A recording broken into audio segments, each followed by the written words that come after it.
हाय everyone. So हमारा next topic है Heisenberg exchange interaction which is basically quantum theory of ferromagnetism. So previous session में हमने देखा था कि वाइस मॉलिक्यूलर फील्ड जो है उसकी वजह से फेरोमैग्नेटिज्म आया था। लेकिन वाइस मॉलिक्यूलर फील्ड खुद किस मतलब मॉलिक्यूलर फील्ड किसकी वजह से आया था वो वाइस एक्सप्लेन नहीं कर पाए कि ये जो एनर्जी आ रही है, बताया था कि कितनी मैग्नेटिक फील्ड चाहिए, वो एनर्जी इतनी कहाँ से आ रही है। सो वो जो एनर्जी हमारे पास थी, क्योंकि 10⁻⁻1 टेस्ला से तो इतनी एनर्जी मिलती नहीं, 1500 टेस्ला से तो एनर्जी बहुत ज्यादा मिली है। इसका मतलब ये जो फील्ड आ रही है इसका ओरिजिन कहाँ से हो रहा है और ये जो एनर्जी आ रही है वो कहाँ से आ रही है। सो हाइजेनबर्ग ने ये कोशिश किया था समझाने के लिए और वो सक्सेसफुल भी हुए थे। तो हाइजेनबर्ग ने कहा था कि ये जो एनर्जी होती है this is called exchange energy.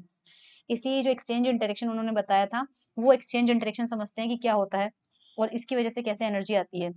सो ये समझने के लिए हम एग्जांपल लेंगे, या हाइजेनबर्ग ने जो एग्जांपल लिया था वो हाइड्रोजन उसका लिया था, हाइड्रोजन मॉलिक्यूल का। हाइड्रोजन मॉलिक्यूल हमारे पास कितना होता है H2। इसमें बेसिकली हमारे पास क्या होता है, एक H होता है और दूसरा भी H होता है। हमें पता है कि एक हाइड्रोजन के पास यहाँ पर एक इलेक्ट्रॉन होता है और इस हाइड्रोजन के पास में भी एक इलेक्ट्रॉन होता है। सो इंडिविजुअल जो हाइड्रोजन होता है उसमें सिचुएशन क्या होती है कि हमारे पास एक प्रोटॉन होता है, मतलब न्यूक्लियस होता है, और उसके चारों तरफ इलेक्ट्रॉन रिवॉल्व करता है। दूसरा हाइड्रोजन इसके पास में ही होगा क्योंकि दोनों कंबाइंड है, एक मॉलिक्यूल बना हुआ है तो दोनों के बीच में बॉन्ड होगा। तो यहाँ पर दूसरा न्यूक्लियस है और यहाँ पर भी इलेक्ट्रॉन है। सो अगर ये आइसोलेटेड होते तब सिस्टम की एनर्जी क्या होती, और अब जब ये साथ में है दोनों एक दूसरे के, तब सिस्टम की एनर्जी क्या है, उसमें जो डिफरेंस है वो पता चल जाएगा कि वो डिफरेंस ऑफ एनर्जी क्यों आया।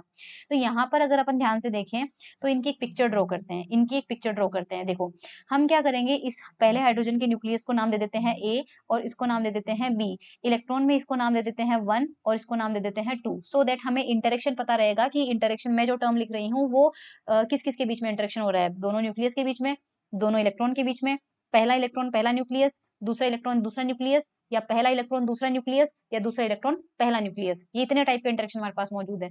तो हम यहाँ पर बनाते हैं ए, ये आपके पास हो गया बी, ये आपके पास सपोज है 1 और ये आपके पास सपोज है 2।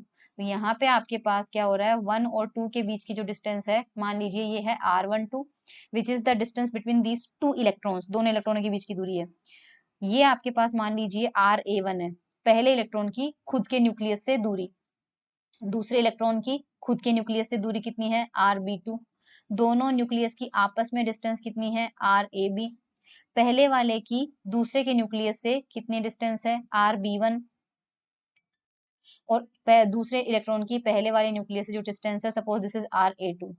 तो आपके पास यहाँ पे दोनों एटम का जो इंटरेक्शन हो रहा है, इन दोनों का आपस में जो इंटरेक्शन हो रहा है, उस इंटरेक्शन की टोटल पोटेंशियल एनर्जी कितनी है। तो वो टोटल पोटेंशियल एनर्जी कितनी है उसे सपोज हम VAB से लिखते हैं। तो ये पोटेंशियल एनर्जी हमारे पास किसकी वजह से आ रही है। तो हम मुझे बताइए कि Q1 चार्ज होता है और Q2 चार्ज होता है, दोनों के बीच की दूरी है R।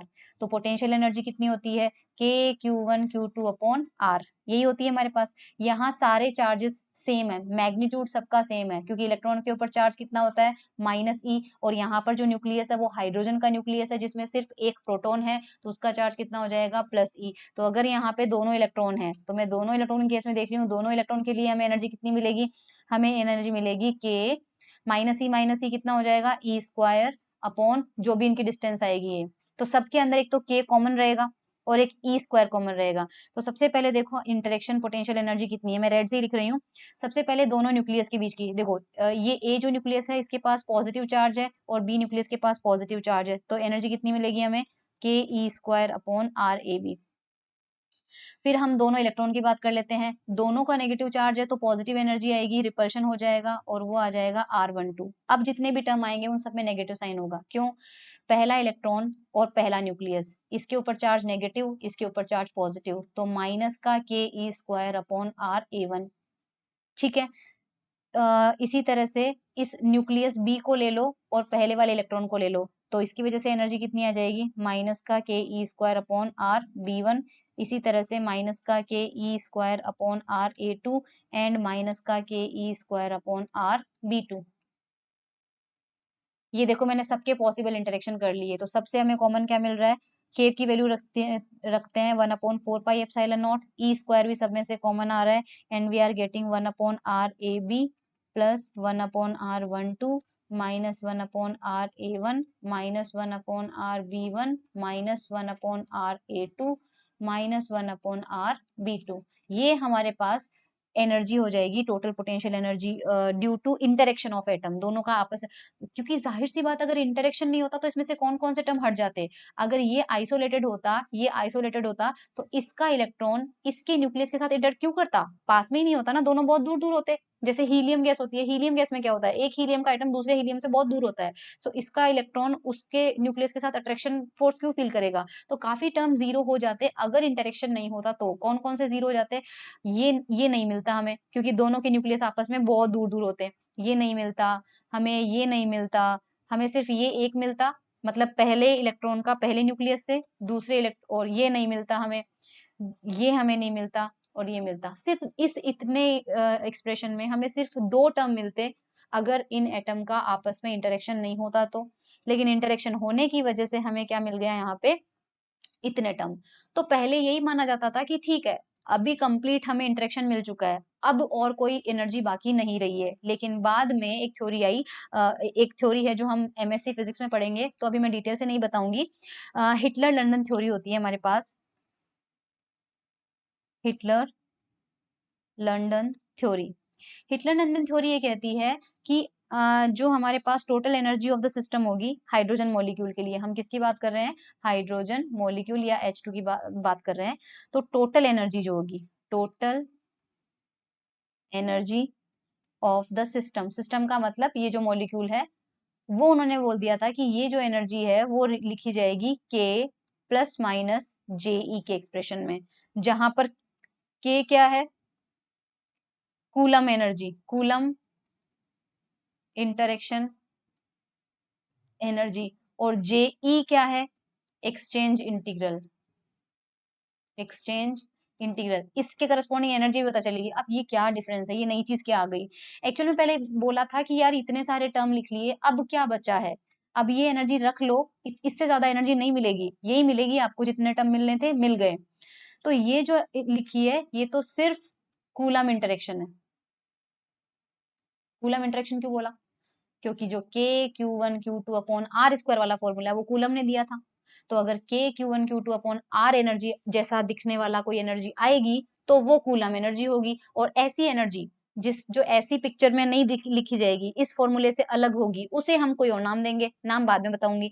पर कूलम इंटी तो यहाँ पर जो हिटलर लंदन थ्योरी है, उन्होंने बोला कि जो टोटल एनर्जी होगी उसमें कूलम इंटरेक्शन एनर्जी तो होगी, उसके साथ में एक्स्ट्रा टर्म भी आएगा जो आपने ऊपर नहीं लिखा है। लिखो, बताओ, यही वो एनर्जी है जो 1500 टेस्ला के बराबर मिल रही थी, यही वो एक्सचेंज एनर्जी होगी। अभी इस एक्सचेंज का मतलब समझते हैं। लेकिन इस के का मतलब आप समझ गए, ये के क्या है, this is called coulomb interaction energy, और ये के आपके पास यहाँ पर लिखी हुई है। तो कूलम वाले में तो सारे पार्ट आ गए। अब आपके पास क्या है, एक्सचेंज इंटीग्रल समझना है। सो होता क्या है कि हमने जब हाइड्रोजन के अंदर नाम दे दिया कि ये पहले वाले का न्यूक्लियस है, ये दूसरे वाले का न्यूक्लियस है, ये पहले वाले का इलेक्ट्रॉन है, ये दूसरे वाले का इलेक्ट्रॉन है। तो जब ये पहला वाला इस ए के अट्रैक्शन में होता है और दूसरा वाला इस बी के अट्रैक्शन में होता है, तब सपोज आपको एनर्जी मिली है E1।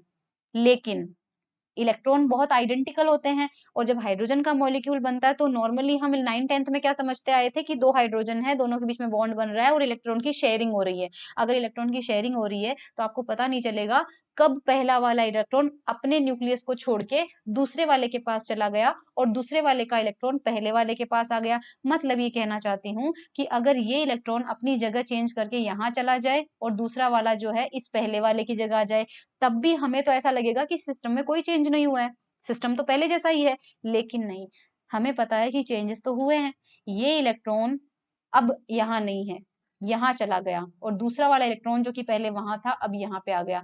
तो इस वक्त इनकी कूलम एनर्जी तो चेंज नहीं हुई, क्योंकि कूलम एनर्जी कैसे चेंज हो सकती है, कूलम एनर्जी केवल डिपेंड कर रही है डिस्टेंस पे और चार्ज पे। चार्ज अभी भी यहाँ पर फर्स्ट यहाँ से हट गया, मतलब ये इलेक्ट्रॉन चला गया, दूसरा आ गया, तो क्या हुआ, चार्ज तो वही है। और क्योंकि पहले ये यहाँ था इस न्यूक्लियस से इतने डिस्टेंस पे, अगर दूसरा आएगा तो इसी की जगह आएगा, यानी ना तो दूरी बदली है ना चार्ज बदला है, इसलिए के आपके पास अभी भी क्या रहेगा, सेम रहेगा। सो कूलम एनर्जी तो नहीं चेंज हुई, लेकिन क्वांटम मैकेनिक्स के अंदर एक टर्म आता है जो आपने क्वांटम मैकेनिक्स में देखा होगा, वेव फंक्शन। वेव फंक्शन आपने देखा होगा कि जो इलेक्ट्रॉन्स होते हैं जब अपनी जगह बदल लेते हैं तो सिस्टम का जो वेव फंक्शन है वो बदल जाता है, सिस्टम की जो स्टेट है वो बदल गई, और सिस्टम की जब स्टेट बदल गई तो यानी कि सिस्टम जो है पूरा नई स्टेट में चला गया। नई स्टेट में एनर्जी भी नई हो जाती है, चेंज हो गई। इसका मतलब जब इलेक्ट्रॉन अपनी जगह एक्सचेंज कर लेते हैं तो उसकी वजह से सिस्टम की एनर्जी चेंज हो जाती है, इसका मतलब एक्सचेंज एनर्जी।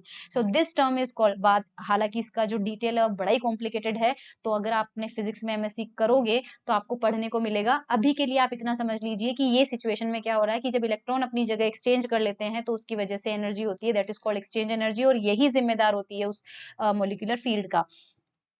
तो हमें नहीं जाना है, खैर ये जो एक्सचेंज इंटीग्रल होता है, तो इस एक्सचेंज इंटीग्रल का आपको डायरेक्टली फॉर्म ध्यान रखना है। This is expressed by psi A star 1 psi B star 2 V A B psi A 2 psi B 1 dv1 dv2। अब ये जो है क्वांटम मैकेनिक्स में आपने देखो, क्वांटम मैकेनिक्स में अगर आपने वेव फंक्शन पढ़ा है तो मैं छोटे से फॉर्म में आपको थोड़ा सा समझाना चाहती हूँ।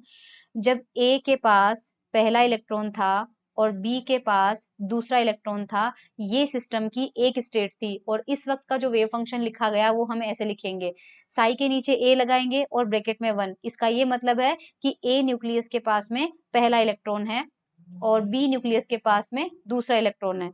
अब एक्सचेंज कर दो, ए के पास में जब दूसरा इलेक्ट्रॉन आ जाएगा और बी के पास में जब पहला इलेक्ट्रॉन आ जाएगा तो सिस्टम का वेव फंक्शन कैसे लिखा जाएगा। अब बी के पास में आ चुका है पहला इलेक्ट्रॉन और ए के पास में आ चुका है दूसरा इलेक्ट्रॉन। अब हमने तो ये देखा कि पिक्चर बिल्कुल सेम है, लेकिन एज यू कैन सी कि अब आपके पास ये ओल्ड वेव फंक्शन आ चुका है और ये आपके पास न्यू वेव फंक्शन आ चुका है। जब आपके पास वेव फंक्शन चेंज हो जाते हैं तो उसके करस्पॉन्डिंग एनर्जी निकलती है, और आप जानते हो कि एनर्जी कैसे कैलकुलेट करते हैं क्वांटम मैकेनिक्स में। क्वांटम मैकेनिक्स में आपके पास एनर्जी का फॉर्मूला होता है एक्सपेक्टेशन वैल्यू निकालना, है ना, एक प्रत्याशा मान। और एक्सपेक्टेशन कैसे निकलता है, साई स्टार एनर्जी का ऑपरेटर, जो कि अगर पोटेंशियल एनर्जी निकाल रहे हो तो पोटेंशियल एनर्जी आ जाएगी। दोनों एटम का इंटरेक्शन किससे रिप्रेजेंट किया था, वीईबी से, और साई, और यहाँ पर आप वॉल्यूम इंटीग्रेशन करते हो तो हमारे पास क्या है, दो चीजें हैं, तो पहला वॉल्यूम इंटीग्रेशन और दूसरा मतलब हमारे पास आ जाएगा इंटीग्रेशन, ये पहले वाले के लिए और दूसरे वाले के लिए, तो हमारे पास आ जाएगा dv1। ये तो इंटीग्रेशन वाला पार्ट छोड़ो,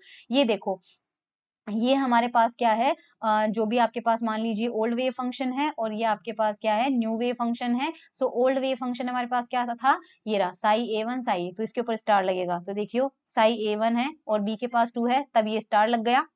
और ये आपके पास न्यू वेव फंक्शन है, उसमें स्टार नहीं लगेगा, तो ये साई ए के पास 2 आ चुका है और बी के पास पहला जा चुका है, और इसकी एक्सपेक्टेशन वैल्यू निकालोगे तो आपको क्या मिल जाएगी, एक्सचेंज इंटीग्रल मिल जाएगा।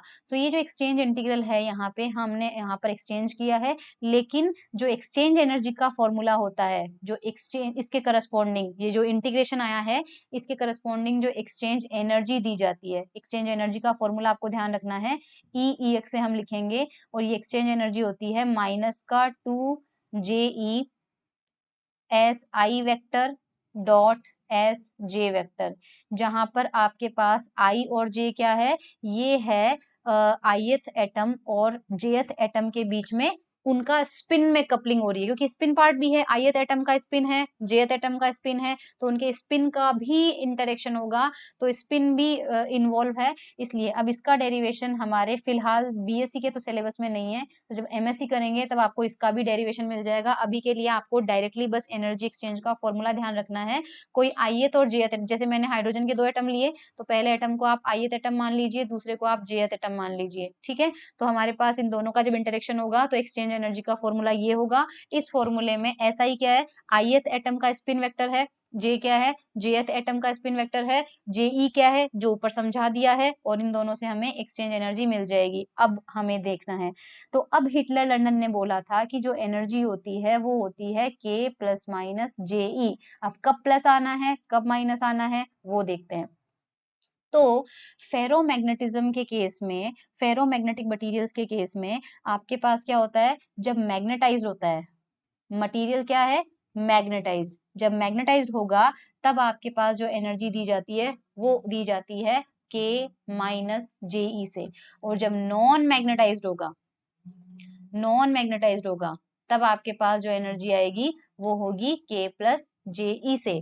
और हमें तो पता है सिस्टम कभी स्टेबल होता है, ये आपने कई बार सुना होगा कि कोई भी सिस्टम स्टेबल कब माना जाता है, जब उसकी जो एनर्जी होती है वो कम से कम हो। क्योंकि पानी को गैस पे चढ़ा दो, पानी के जो मॉलिक्यूल्स है उसमें बहुत ऊपर नीचे होते रहेंगे। अगर आपने गैस चालू कर दिया, पानी गर्म जब होता है तो उसमें मोशन होने लगती है, तो वो स्टेबल कहाँ हुआ।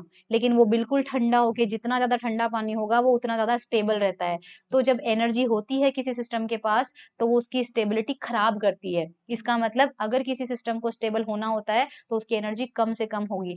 अगर हम चाहते हैं कि फेरोमैग्नेटिज्म स्टेबल हो, तो इसमें जो मैग्नेटाइजेशन वाली स्टेट रहेगी उसकी एनर्जी, मैग्नेटाइज जब स्टेट है तो एनर्जी क्या होनी चाहिए, कम होनी चाहिए, तब वो क्या रहेगी, स्टेबल रहेगी।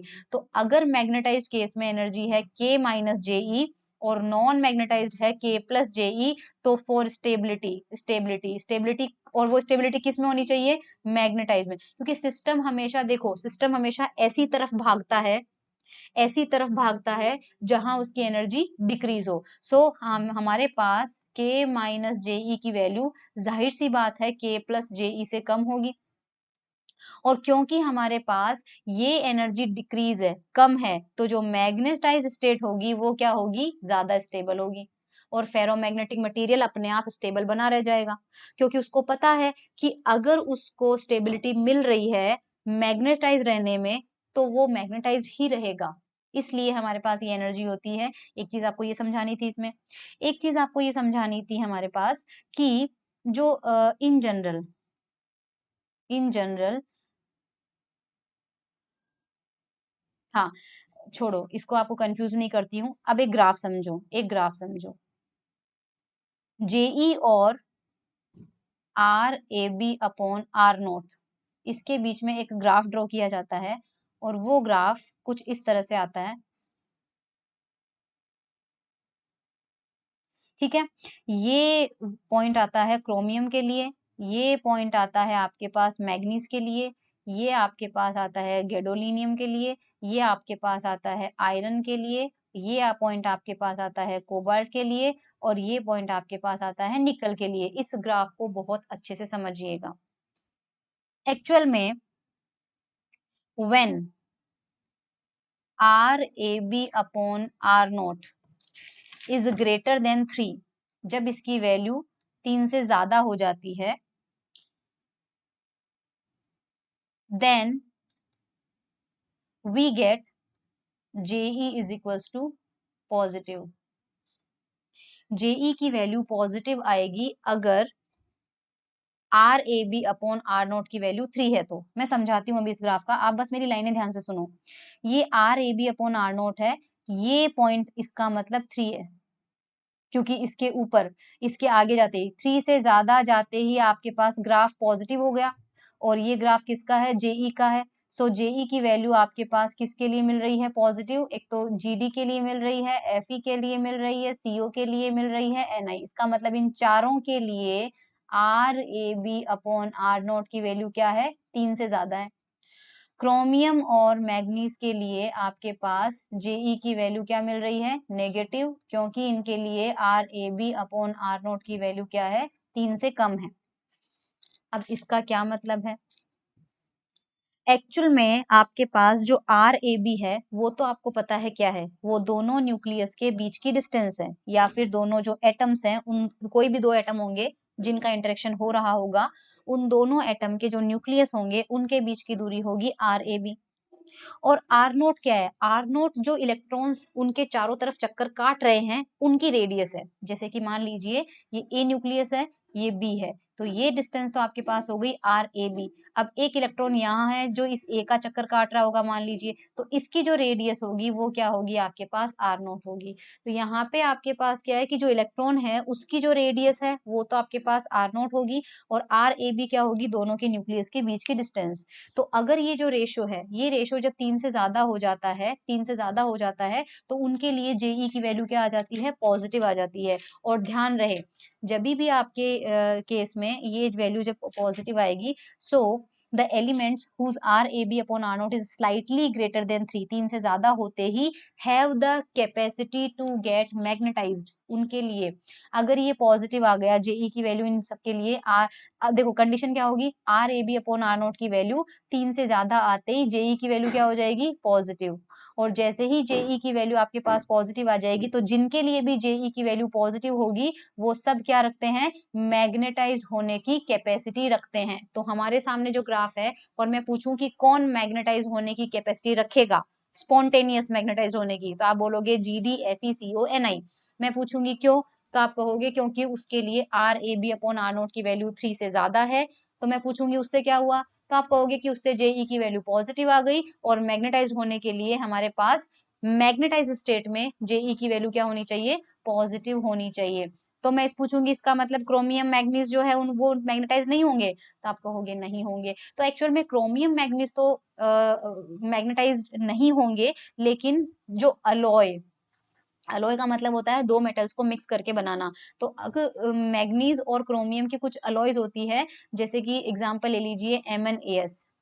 तो MnAs के लिए R A B upon R naught की वैल्यू क्या आती है, 3 से ज्यादा आ जाती है, जिसकी वजह से वो मैग्नेटाइज होने की प्रॉपर्टी रखते हैं। तो अकेला मैग्नीज आइसोलेटेड और अकेला क्रोमियम आइसोलेटेड होंगे, तो उनके लिए जेई नेगेटिव होगा, जिसकी वजह से वो मैग्नेटाइज्ड नहीं होंगे। लेकिन अगर इनकी अलॉय बना दी जाए तो उनके पास फेरोमैग्नेटिक प्रॉपर्टी होगी। तो इन 3 के पास और इन 4 के पास फेरोमैग्नेटिक प्रॉपर्टी होती है, इन 2 के पास फेरोमैग्नेटिक प्रॉपर्टी नहीं होती, लेकिन इनकी जो अलॉयज होती है उनके पास फेरोमैग्नेटिक प्रॉपर्टी होती है। सो आई होप ये चीज आपको समझ में आ गई हो। वैसे तो मुश्किल है क्योंकि ये काफी कॉम्प्लिकेटेड टॉपिक है। नेक्स्ट टॉपिक हमारा है रिलेशन बिटवीन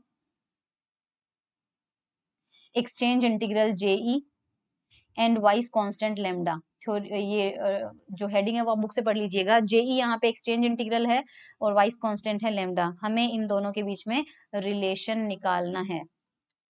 तो सबसे पहले हमें एक्सचेंज इंटीग्रेशन की जो एनर्जी है वो एनर्जी का फॉर्मूला पता है हमारे पास। सिर्फ मैग्नीट्यूड अगर मैं लूँ तो हमारे पास जो एक्सचेंज एनर्जी है, सपोज मैं यू से रिप्रेजेंट कर रही हूँ, तो वो हमारे पास हो जाएगी -2JE।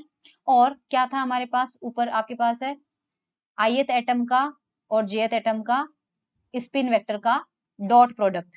तो हमारे पास आ जाएगा यहाँ पे SI.SJ। तो मान लीजिए हमारे पास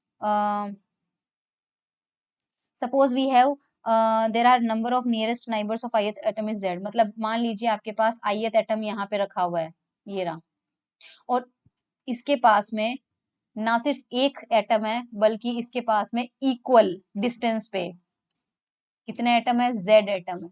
अगर Z एटम है तो हमें क्या करना पड़ेगा, इस SI.SJ का समेशन लेना पड़ेगा। अगर एक एटम को चारों तरफ से बराबर दूरी पे घेरे हुए समान एटम्स हैं तो आप कौन कौन सा लोगे, सबको लेना पड़ेगा।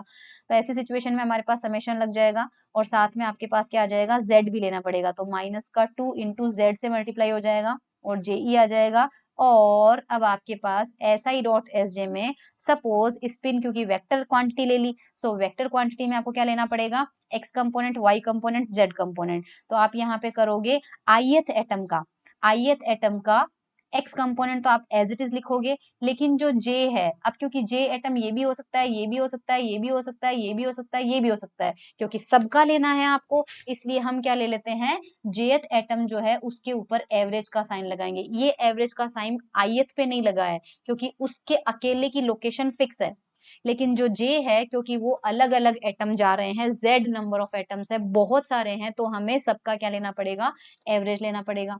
सिमिलरली यहाँ पे आ जाएगा YI summation of YJ, ZI summation of ZJ। अब हम थोड़ी सी हमारी कैलकुलेशन को आसान कर लेते हैं। मान लीजिए जो हमारा मैग्नेटाइजेशन है, जो हमारा मैग्नेटाइजेशन है that is along Z axis. Suppose मान लीजिए वो केवल z एक्सिस के अलोंग है, तो हमें x में लेने का कोई सेंस नहीं है, y कंपोनेंट में भी लेने का कोई सेंस नहीं है, हम सिर्फ z के साथ प्रोसीड करेंगे। हम सिर्फ z के साथ प्रोसीड करेंगे, तो जो expectation value S Z J है वो हमारा क्या होगा, m upon G mu B N. अब ये हमारे पास फॉर्मूला कहाँ से आया, तो इस फॉर्मूले को मैं साइड में थोड़ा सा आपको एक्सप्लेन कर देती हूँ, क्योंकि ये बुक में तो आपको डायरेक्टली लिखा हुआ मिलेगा। हाँ, आपको थोड़ा सा ध्यान हो तो जस्ट अ मिनट, मैंने कौन से टॉपिक में पढ़ाया था, क्योंकि मैं आपको कौन सा वो रेफर करने के लिए बोलूंगी, इसलिए मैं सोच रही हूँ। मैंने पढ़ाया तो था आपको, लेकिन मैं कहाँ ढूंढने के लिए आपको बोलूंगी, आप कौन से लेक्चर में जाके ढूंढेंगे ये वाला फॉर्मूला जहां से मैं इसका डेरिवेशन करवाऊंगी आपको।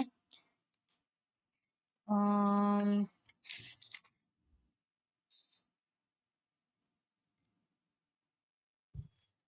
अभी हमने प्रीवियस लेक्चर किया था फेरोमैग्नेटिक वाला, और आपको ध्यान हो तो फेरोमैग्नेटिक के अंदर हमने m की वैल्यू लिया था n इंटू म्यू, और यहाँ पे हमारे पास साथ में bx की वैल्यू ऑफ कोर्स 1 थी, तो हमारे पास जो n की वैल्यू थी और ये जो म्यू था वो हमने क्या लिया था, g mu B J. So if you remember, हमारे पास m का ये फॉर्मूला फेरोमैग्नेटिज्म के लिए होता है, जो प्रीवियस लेक्चर में आपको मिल जाएगा।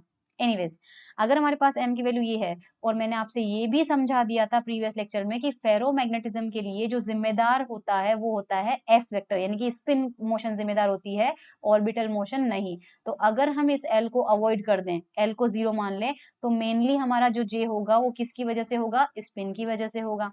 सो इस एक्सप्रेशन में जे की जगह अगर आप एस रख दो तो एम की वैल्यू क्या आती है, N G mu B into S, और यहां से आपको एस की वैल्यू कितनी मिल जाती है, M upon N G mu B, और यहाँ पर देखिए वही फॉर्मूला हमने यूज किया है।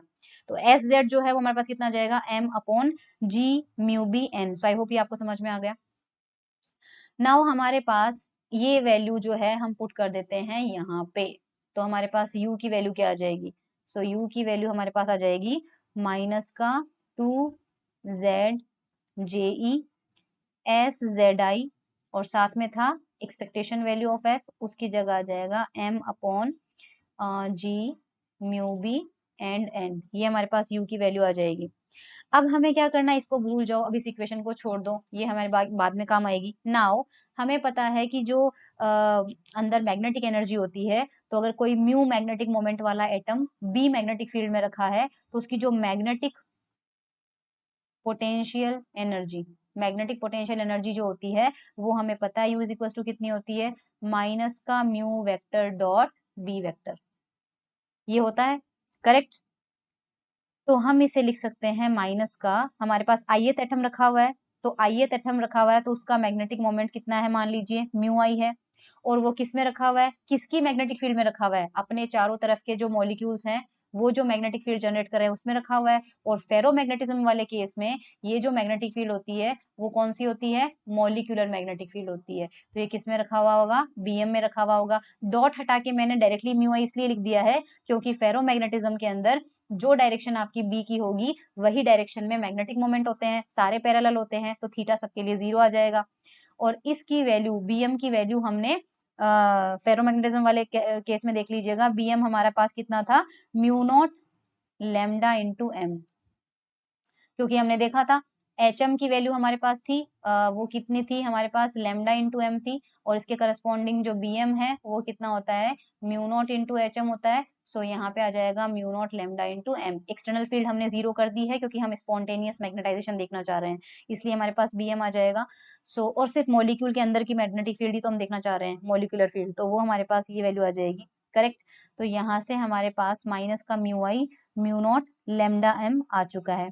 ओके, अब हम क्या करेंगे, इस म्यू आई की जगह, इस म्यू आई की जगह, ये म्यू आई हम जानते हैं, देखो डॉट प्रोडक्ट आ गया है, इसका मतलब इस म्यू का कौन सा कंपोनेंट लेंगे, जो मैग्नेटिक फील्ड का है। और नॉर्मली हम क्या करते हैं, इसका जो डॉट प्रोडक्ट हटाते हैं तो कौन सा कंपोनेंट लिया जाता है, जेड ही लिया जाता है। तो इस म्यू आई को सिंपली एक तरह से आप क्या बोल सकते हैं, ये म्यू आई यानी आईएथ एटम का कौन सा कंपोनेंट होगा, जेड कंपोनेंट होगा, क्योंकि मैग्नेटिक फील्ड के अलोंग लेना होता है, और मैग्नेटिक फील्ड नॉर्मली हम कौन सी डायरेक्शन में मानते हैं, जेड डायरेक्शन में, तो म्यू का भी कौन सा कंपोनेंट लेते हैं, जेड कंपोनेंट लेते हैं। तो ये बेसिकली हमारे पास म्यू जेड है, इसको हम लिख सकते हैं माइनस का S Z I G mu B, और साथ में ये हमारे पास आ जाएगा mu naught lambda into M. अब ये कैसे आया?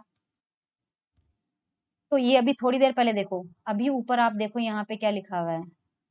हाँ, यहाँ पे देखो आप, यहाँ से आपको क्या मिला है?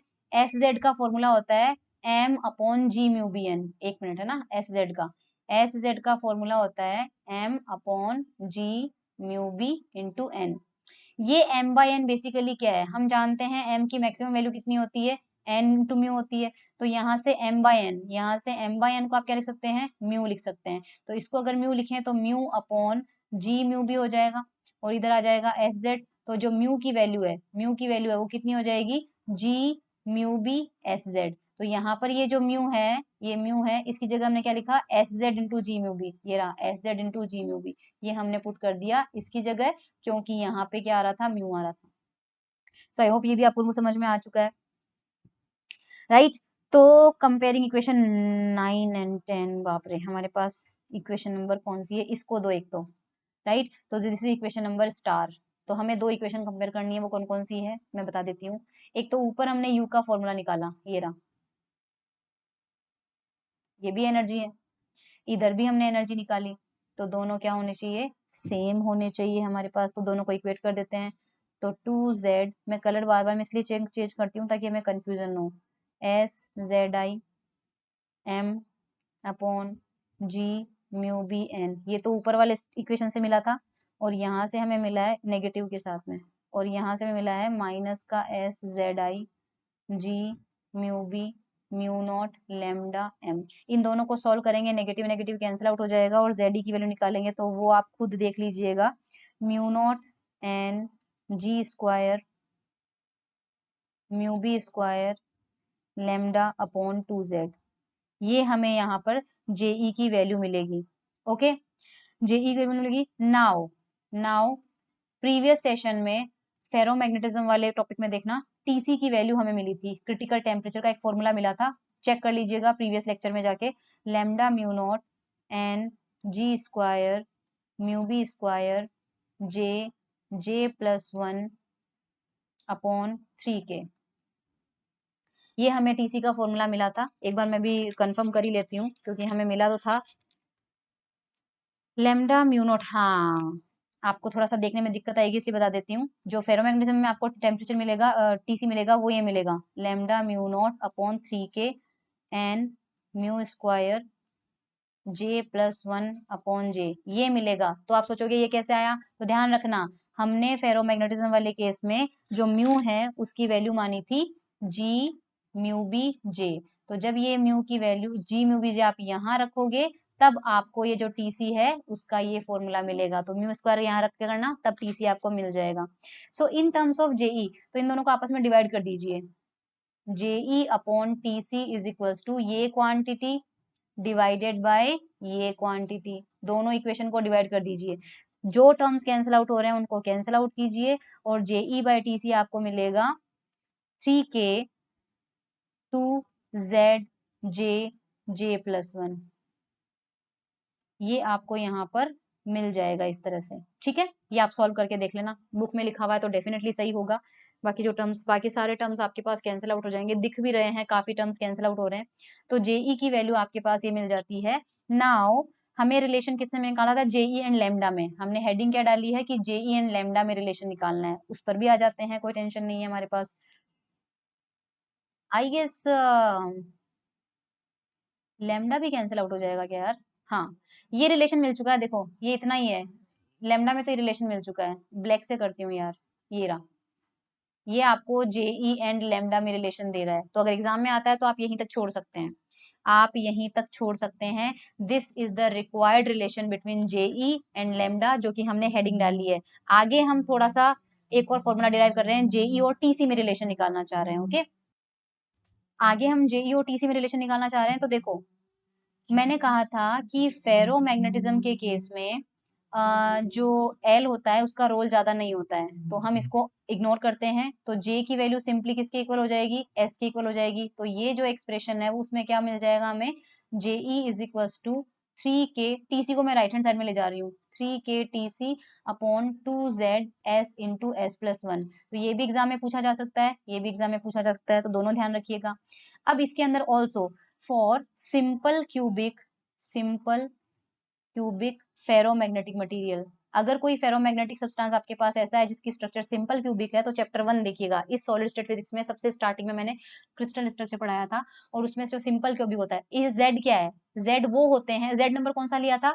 ith एटम है, उसके हमने कहा था नियरेस्ट नाइबर, सबसे नजदीक कितने एटम है? जेड एटम है। तो जेड बेसिकली क्या होता है? Nearest neighbour. तो सिंपल क्यूबिक का कोऑर्डिनेशन नंबर, क्योंकि कोऑर्डिनेशन नंबर क्या होता है? Number of nearest neighbour. तो सिंपल क्यूबिक स्ट्रक्चर में आपके पास क्या होता है? एक क्यूब होता है जिसमें सिर्फ कॉर्नर्स पे एटम होते हैं। तो आपको एटम दिख रहे हैं, इसमें से कोई सा भी एक कॉर्नर का एटम ले लीजिए, ये वाला ले लीजिए। इसके नियरेस्ट नाइबर कितने होंगे? तो इसके दाईं तरफ जाओगे एक्स डायरेक्शन में तो ये एटम मिल जाएगा, और अगर इधर गए तो पीछे की तरफ भी इतनी ही दूरी पर आपको एक एटम मिलेगा। तो एक्स डायरेक्शन में इसके आजू बाजू दो एटम होंगे। सिमिलरली वाई डायरेक्शन में, ये देखो वाई डायरेक्शन में मान लीजिए उधर वाई है, तो इधर भी मिलेगा। वाई डायरेक्शन में भी आगे पीछे दो हो जाएंगे, और जेड डायरेक्शन में भी आगे पीछे दो हो जाएंगे। तो नियरेस्ट नाइबर कितने होंगे इसके? 6 होंगे। तो सिंपल क्यूबिक के लिए जेड की वैल्यू कितनी होती है? 6। और स्पिन का वैल्यू हमेशा कांस्टेंट होता है 1/2। तो आपके पास जेड की वैल्यू 6 रखो, और एस की वैल्यू 1/2 रखो। इस एस की वैल्यू 1/2 रखो, इसको सॉल्व करो, तो इतना काम खुद करना। जेई की वैल्यू आएगी KTC/3। तो ये जेई एंड टीसी में रिलेशन है, तो इसी में हमने जेई और लेमडा में रिलेशन निकाल लिया, जेई और टीसी में रिलेशन निकाल लिया। So I hope that is clear to you. Next topic है हमारा इसके अंदर domain theory. Domain theory, domain theory में मैंने आपसे कहा था कि कोई भी फेरोमैग्नेटिक मटेरियल होता है उसमें छोटे छोटे डोमेन बनते हैं। तो हमारे पास जब हम किसी फेरोमैग्नेट को किसी एक्सटर्नल फील्ड में रखते हैं, तो उन डोमेन्स का एक्सपांशन होता है और रोटेशन होता है, जिससे कि मैग्नेटाइजेशन और बढ़ता है। तो वो कैसा होता है? तो जब मैग्नेटिक फील्ड नहीं है तब की सिचुएशन बना रही हूं अभी। आपके पास एक फेरोमैग्नेट ऐसे रखा हुआ है, ओके, और उसमें आपके पास 4 डोमेन बने हुए हैं इस तरह से, ठीक है।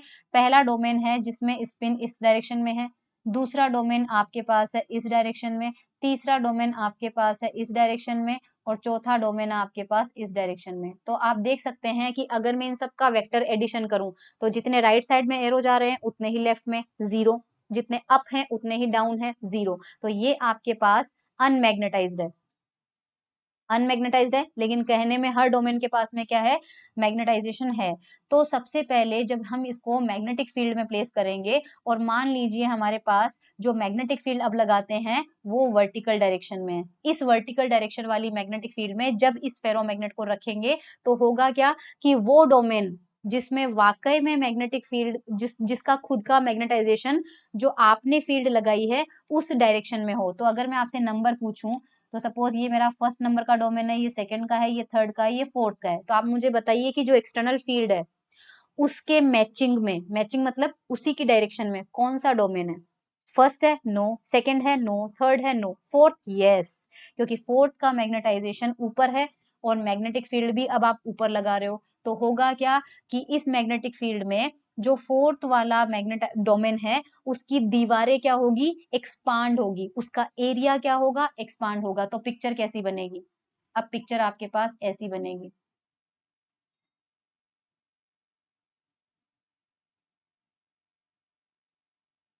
ये देखिए।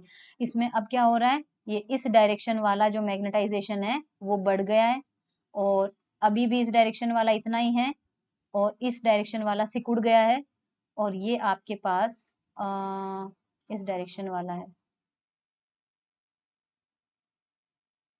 ये देखिए, this is called domain wall motion, इसको हम बोलते हैं डोमेन वॉल मोशन। तो डोमेन वॉल मोशन में आप क्या लिखेंगे? आप लिखेंगे कि जो डोमेन की जिस डोमेन में जो मैग्नेटाइजेशन है वो एक्सटर्नल फील्ड के डायरेक्शन में ही है, एक्सटर्नल फील्ड की डायरेक्शन में ही है, उसके डोमेन की जो दीवारें होंगी वो एक्सपांड होगी, उसकी बाउंड्री बढ़ेगी, उसका एरिया बढ़ेगा। तो एज यू कैन सी यहाँ पर सब इक्वल एरिया में थे, लेकिन अब सबसे ज्यादा एरिया किसने ऑक्यूपाई कर लिया? फोर्थ नंबर के डोमेन ने कर लिया। क्यों? क्योंकि उसका जो मैग्नेटाइजेशन था वो एक्सटर्नल फील्ड के मैचिंग में था। इसके बाद उसका एक्सपांशन जितना होना होता है उतना हो जाता है जब डोमेन की दीवारें और एक्सपांड नहीं कर पाती है, तो उसके बाद सेकेंड प्रोसेस होता है rotation of domain. Rotation of domain में क्या होता है? रोटेशन, एक तो आपके पास एक्सपांशन हो जाता है, एक प्रोसेस में आपके पास क्या होता है? रोटेशन। तो रोटेशन में आपके पास क्या होता है? दो प्रोसेस होते हैं बेसिकली यहाँ पे। एक तो मतलब जो एक्सटर्नल फील्ड है उसमें फेरोमैग्नेटिक मटेरियल जो होता है उसमें या तो डोमेन वॉल का जो मतलब हमारे पास क्या होता है, एक उसकी बाउंड्री एक्सपांड होती है, मतलब जिसमें उसका सेम डायरेक्शन में है, बस वो वाला एक्सपांड हो जाएगा, बाकी सबका ऑक्यूपाइड एरिया कम हो जाएगा। एक होता है डोमेन रोटेशन, या you can say rotation of domain. इसमें क्या होगा, हमारे पास जो फोर्थ नंबर का है, क्योंकि मैग्नेटिक फील्ड हमने इस डायरेक्शन में लगा रखी है, तो फोर्थ नंबर को कुछ नहीं करना है, तो फोर्थ नंबर तो अभी भी ऐसे ही रहेगा, तो इसका कुछ नहीं होता है। बाकी में क्या होगा, बाकी तीनों डोमेन में जो मैग्नेटिक फील्ड है वो इन मोमेंट को अपनी डायरेक्शन में रोटेट करने की कोशिश करेगी। तो यहाँ पर जो पहले हॉरिजॉन्टल था, क्योंकि अब वर्टिकल डायरेक्शन में जो मैग्नेटिक फील्ड है वो इसको क्या करेगी, वर्टिकल डायरेक्शन में रोटेट करने की कोशिश करेगी। तो सपोज आपने मैग्नेटिक फील्ड बहुत ज्यादा स्ट्रॉन्ग नहीं लगाई, बहुत ज्यादा स्ट्रॉन्ग नहीं लगाई, तो ये घूम के कैसे जाना चाहिए, देखो वर्टिकल डायरेक्शन में आना है और फिलहाल आपकी डायरेक्शन ये है, तो इसको घूम के नीचे से घूम के आएगा तो इतना लंबा जाना पड़ेगा, लेकिन ऊपर से घूम के चला जाएगा तो इतना ही जाना पड़ेगा। तो अगर आपने बहुत स्ट्रॉन्ग लगा दी तब तो ये सीधा खड़ा हो जाएगा, लेकिन अगर आपने बहुत स्ट्रॉन्ग नहीं लगाई है तो मैग्नेटिक फील्ड आपकी ऐसे रह जाएगी, और ये जो पहले ऐसे था ये थोड़ा सा मैग्नेटिक फील्ड की रोटेट होके ऐसा हो जाएगा, राइट, इस डायरेक्शन में आ जाएगा। तो देखो मैं ऐसा बना रही हूँ, ये देखो, ये ऐसे मैंने बनाए हैं, पूरा नहीं बनाया है क्योंकि मैग्नेटिक फील्ड सपोज बहुत ज्यादा स्ट्रांग नहीं है, लेकिन ये अलाइन किस दिशा में होने की कोशिश कर रहे हैं, मैग्नेटिक फील्ड की दिशा में। और ये जो है एक्चुअल में क्या है, मैग्नेटिक फील्ड आपके ऊपर है और ये आपने नीचे लगा रखे हैं, तो इसको 180 से घुमाना बहुत मुश्किल है। तो जो स्ट्रेंथ आपने फिलहाल लगाई हुई है अगर वो कम है तो ये नीचे वाले को नहीं कर पाती है, इसलिए ये नीचे वाले तो बहुत ज्यादा ही दूर हो गए, 180 से दूर हैं, इसलिए फिलहाल अभी ये अपनी ओरिजिनल सिचुएशन में ही है। अगर आप मैग्नेटिक फील्ड की स्ट्रेंथ बढ़ा देते हो, बहुत बढ़ा देते हो, तब ये भी घूम के चले जाएंगे, बट एट प्रेजेंट मैंने थोड़ी सी वीक मैग्नेटिक फील्ड लगाई है, तो सिचुएशन ये है।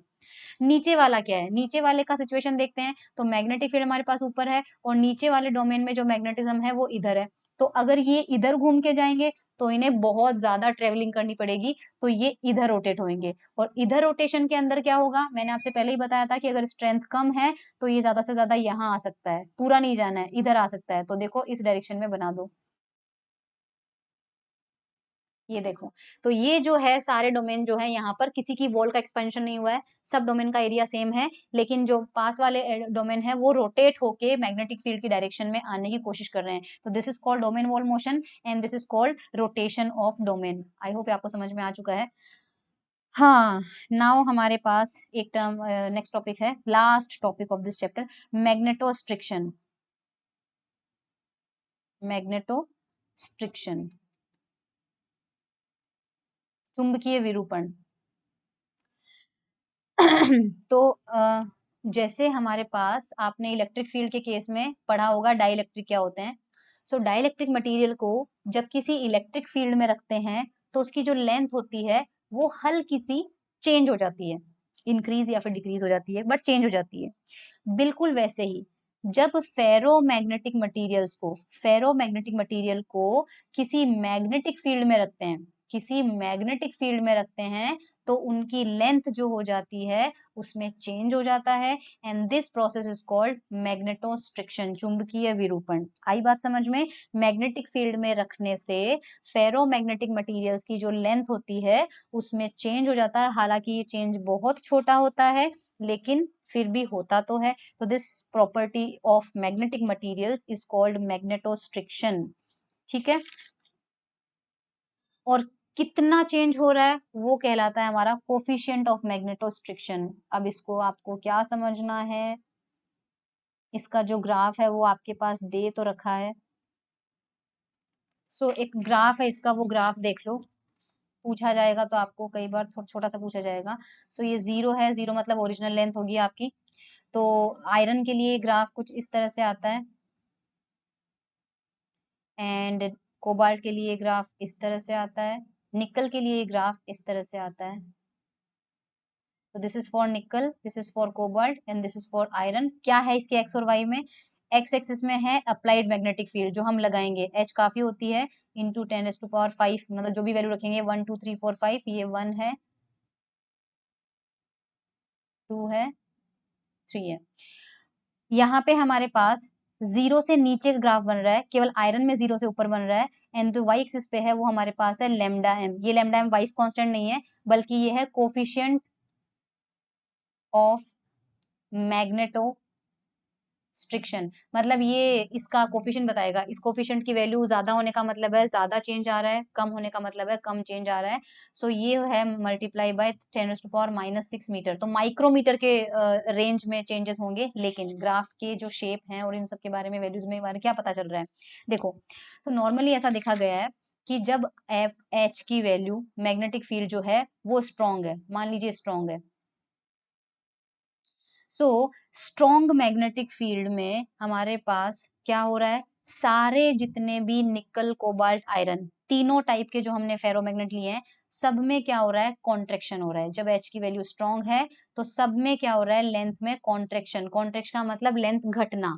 क्यों, देखिए एच की वैल्यू जो है हाई रखना है, स्ट्रॉन्ग का मतलब 3 रख दो, 2 रख दो। तो जब तक 2 है तो टू में देखो, 2 के ऊपर लाइन खींच दो एक, तो ये 2 के बाद वाली लाइन देखो, 2 के बाद जो आयरन का ग्राफ है वो नेगेटिव में जा रहा है, जीरो से नीचे है ना, जीरो से नीचे का मतलब होगा कॉन्ट्रेक्शन, और जीरो से ऊपर जाने का मतलब होगा लेंथ बड़ी है यानी एक्सपांशन हुआ है।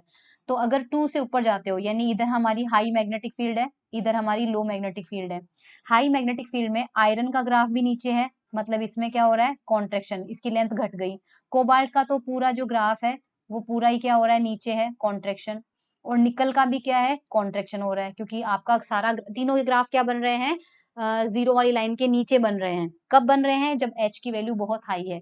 लेकिन अगर एच की वैल्यू वीक है, आपने वीक मैग्नेटिक फील्ड लगा रखी है, तो वीक मैग्नेटिक फील्ड में क्या हो रहा है, वीक मैग्नेटिक फील्ड में निकल और कॉपर, सॉरी कॉपर नहीं है, कोबाल्ट है, सॉरी, हाँ ये कोबाल्ट है, निकल एंड कोबाल्ट, इन दोनों का ग्राफ इस रेंज में भी नेगेटिव है, इस रेंज में भी नेगेटिव है। तो इसका मतलब जब आपके पास वीक है तो निकल एंड कोबाल्ट, और यहाँ आयरन का कर दो, आयरन का देखो ग्राफ पॉजिटिव में चला गया, पॉजिटिव में जाने का मतलब लेंथ बढ़ गई, तो ये क्या हो गया, आपका एक्सपांशन हो गया। तो इसमें क्या हो रहा है, आयरन में तो एक्सपांशन हो जाएगा, आयरन में तो आपका क्या एक्सपांशन हो जाएगा, लेकिन इन दोनों में अभी भी क्या रहेगा, कॉन्ट्रेक्शन रहेगा। सो ये थोड़ा सा इस ग्राफ को कई बार 2 मार्क्स के क्वेश्चन में आ जाता है कि मैग्नेटोस्ट्रिक्शंस को समझाइए और बताइए कि कब कॉन्ट्रेक्शन होगा, कब एक्सपांशन होगा। तो आपको देख लेना है कि वीक मैग्नेटिक फील्ड में तो निकल कोबाल्ट में कॉन्ट्रेक्शन होता है, आयरन में एक्सपांशन होता है, लेकिन स्ट्रॉन्ग मैग्नेटिक फील्ड में जितने भी फेरोमैग्नेटिक मटेरियल है सब में क्या होता है, कॉन्ट्रेक्शन ही होता है, एक्सपांशन किसी में भी नहीं होता। सो ये चीज थी हमारे पास पूरा मैग्नेटिज्म वाला chapter. Thank you so much everyone.